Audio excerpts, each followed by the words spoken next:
Jadi besok itu ulang tahun pernikahan saya sama suami yang ke-16 ya. 16 atau 17 ya? Tunggu, saya pikir dulu. 17. 17 tahun kita nanti besok menikah ya. Gak kerasa ya udah 17 tahun karena anak saya yang paling besar itu nanti bulan Juni dia 16 ya, berarti dia lahir kan 1 tahun sesudah kami menikah. Jadi kalau dia 16 kita pernikahannya udah 17 tahun umurnya ya. Nah ini rame kan baru-baru ini ya kasus artis yang bercerai, artis yang jadi idola cewek-cewek kita zaman 90-an ya. Kebetulan sama ya, jadi ada darah Jerman juga dia ya. Itu sebenarnya masalah pribadi gitu, kita nggak perlu sebenarnya ngurusin orang. Cuma yang mau saya omongin di sini adalah bagaimana saya sama suami saya yang orang Jerman, yang waktu kami menikah itu ada saya ceritanya sendiri kenapa saya menikah sama suami saya ini. Tapi itu di video yang lain, kalau mau bisa dilihat di channel saya. Zaman dulu saya rajin bikin video. Tapi waktu kami menikah memang keadaan ekonomi kami itu betul-betul sama-sama dari nol ya. Jadi saya ingat banget gitu ya, beberapa minggu mau nikah saya mempersiapkan semuanya sendirian. Dan suami saya, calon suami saya waktu itu sama sekali nggak ada uang. Jadi kenapa nggak ada uang? Saya taunya rekening banknya nol. Karena waktu itu dia itu harus ke Singapura untuk bikin perpanjangan visa. Dan kehabisan uang gitu loh. Sampai saya harus pinjam sama kenalan saya orang Singapura yang ada waktu itu ada di Bandung di tempat saya kerja. Kami sering ketemu karena dia mantan murid saya ya. Terus beliau ini minta tolong sama saudaranya yang di Singapura untuk minjamin uang ke suami saya supaya suami saya bisa bayar hotel. Terus saya pikir ya ini nggak salah, bule kok bokeh, bule kok nggak ada duitnya gitu ya. Nah terus ya udah, karena saya percaya bukan sama bule atau sama suami atau manusia manapun itu bukan jaminan keamanan saya ya. Saya percaya justru Tuhan kasih saya suami yang bokeh, bukan yang kaya raya, karena Tuhan mau saya belajar untuk bergantung sepenuhnya sama Tuhan ya. Jadi oke, saya percaya aja. Dan waktu saya mulai bikin YouTube, saya sering lihat di YouTube itu para vlogger yang lain membahas pentingnya bikin perjanjian pranikah ya. Saya bingung ya, apa sih perjanjian pranikah itu kan? Setahu saya kalau artis-artis internasional emang kalau mau menikah biasanya memang bikin perjanjian kayak gitu kan. Tapi kenapa gitu kalau nikah sama bule itu penting banget katanya. Kalau udah terlanjur nggak bikin perjanjian, harus bikin perjanjian sesudah nikah gitu ya. Kenapa gitu? Nah baru saya lebih dalam lagi mengerti masalah ini waktu saya mendampingi teman saya yang bercerai sama suaminya orang Jerman. Nah jadi si suaminya teman saya ini sama teman saya waktu menikah, mereka tidak bikin perjanjian pranikah kayak kami ya. Kami juga nggak bikin perjanjian apa-apa gitu kan. Terus waktu menikah, waktu bercerai maksud saya, kami datang kan ke pengacara ya. Terus pengacara ini yang pertama kali ditanya adalah, kalian bikin perjanjian pranikah nggak? Terus teman saya jawab, nggak ada.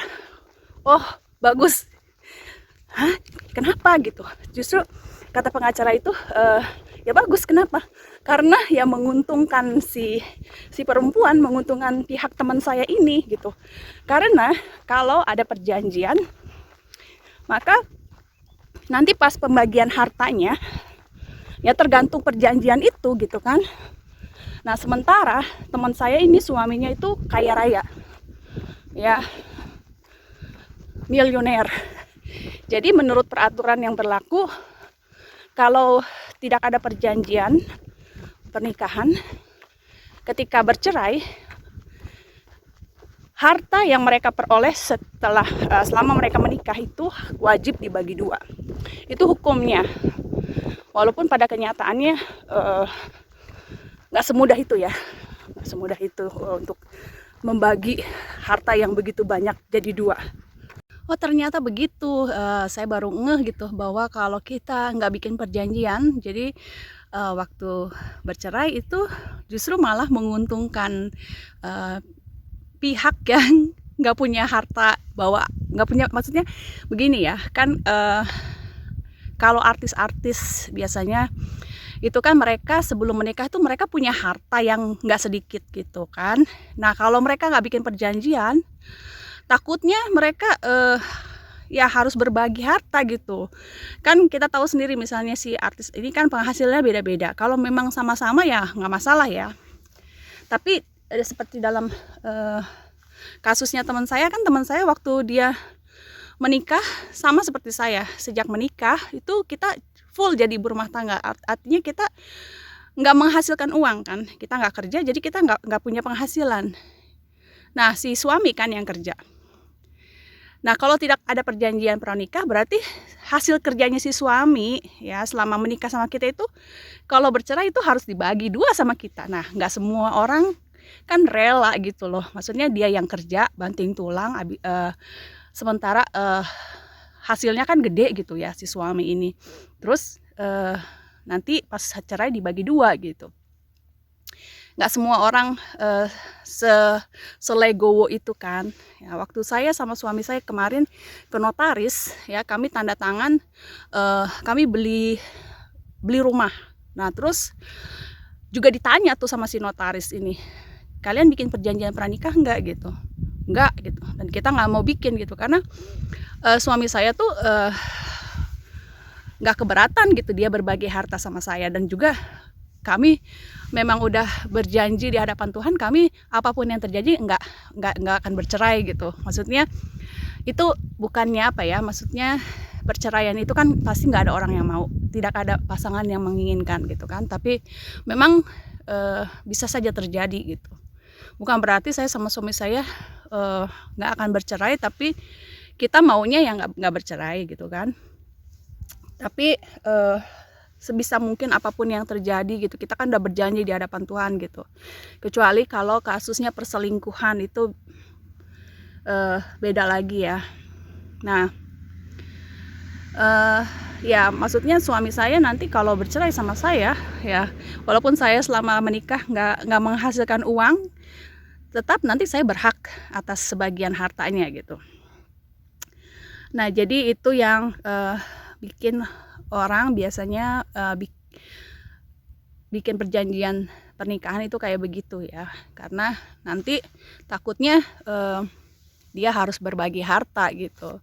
Nah si artis ini kan waktu menikah bikin perjanjian. Nah si istrinya kan juga udah tahu ya, maksudnya kita waktu menikah tuh kalau perempuan disodorin perjanjian kayak gitu, berarti kita udah siap menanggung resikonya gitu. Berarti kita tahu bahwa kalau kita nanti bercerai sama dia, kita nggak dapat apa-apa gitu. Kalau perjanjian itu mengatakan bahwa nanti kalau menikah kamu nggak dapat apa-apa gitu ya. Beda lagi kalau misalnya dia bilang di perjanjian itu nanti kamu bagian dapat 1/3 atau 1/4 dari harta saya, itu beda lagi kan, tergantung bagaimana perjanjiannya.